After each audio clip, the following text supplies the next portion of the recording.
Have you ever tried to get these chrome covers off your front forks? Here's how I did it. These actually are threaded and they will screw off on the CB77 models.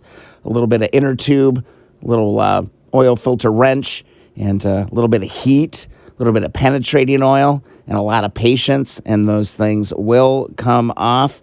There's 4 holes. They're telltale holes that indicate that these are threaded. You'll see 4 holes drilled in the sides of that cover. It will spin right off. Now, you still got to get it off of the fork tube once you get it off, okay? So here's the trick. You just got to basically pull the whole tube assembly out of that bottom sanction. Pretty straightforward. It should come out pretty easily. Before you do that, make sure that you remove the little retainer clip in the top part of that chrome cover. Then you can go ahead and pull the whole darn thing apart, okay? Now, to get the cover off, you're going to have to deal with some snap rings and get your snap ring pliers.